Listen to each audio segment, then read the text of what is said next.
حقیقی بات یہ ہے کہ 10 محرم کو جو واقعہ رونما ہوا ہے، اس کا آغاز سن 60 ہجری کو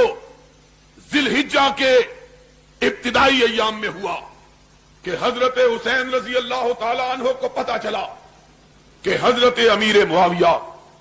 رضی اللہ تعالی عنہ کی وفات ہو گئی ہے۔ وہ امیر معاویہ جس کی بیعت خود حسین نے کر رکھی تھی۔ سنا ذرا بات، آج انشاءاللہ مسئلہ سمجھا کے جاؤں گا۔ وہ معاویہ جس کی بیعت خود حسین نے کی ہوئی تھی، حسین نے بھی کی تھی، جس کی بیعت اس کے بھاڑے بھائی حضرت حسن نے بھی کی ہوئی تھی،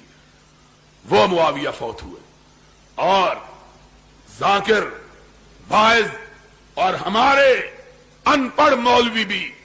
حضرت معاویہ کا نام لیتے ہوئے ہچکچاتے ہیں، ان پر دشنام دیتے ہیں۔ ان سے جا کے پوچھو کہ جاؤ، ہم تو ثابت کر رہے ہیں صدیق و فاروق و عثمان کی خلافت کو، لیکن اگر تم ہم سے پوچھتے ہو تو ہم کو یہ بتلاؤ کہ مسئلہ صرف صدیق، فاروق اور عثمان کا نہیں، بلکہ تمہارے 2 معصوم اماموں نے تو حضرت معاویہ کی امامت کو بھی مانا ہوا ہے، حضرت معاویہ کی خلافت کو بھی تسلیم کیا ہوا ہے۔ اور اگر معاویہ کی خلافت غلط تھی تو سن 40 ہجری سے لے کر سن 60 ہجری تک 20 سال کے طویل عرصے میں حسین نے معاویہ کی خلافت کو چیلنج کیوں نہیں کیا؟ بتلاؤ، 20 سال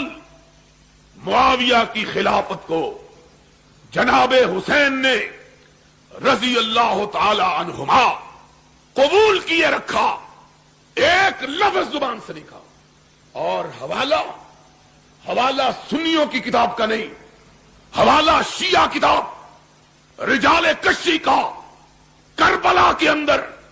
شیعوں نے کتاب چھپوائی ہے، 3 صدی ہجری،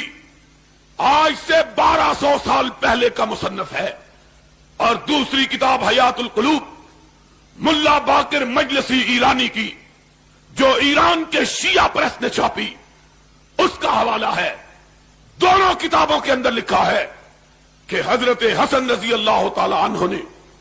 جب حضرت معاویہ رضی اللہ تعالی عنہ سے صلح کی تو شرائط طے ہوئی، اس کے بعد حضرت معاویہ رضی اللہ تعالی عنہ نے حضرت حسین کی شرائط کو تسلیم کیا، حضرت حسن کی شرائط کو تسلیم کیا۔ جب شرائط تسلیم ہو گئی، حضرت حسن نے، علی کے بیٹے نے، خلافت سے دستبردار ہو کر اس مسجد کے اندر، جس مسجد کو ان کے بابا حضرت علی نے بنوایا تھا، اس مسجد کے اندر اپنے باپ حضرت علی کا منبر رکھوایا اور اس پر حضرت امیر معاویہ کو بٹھایا، خود نیچے بیٹھے،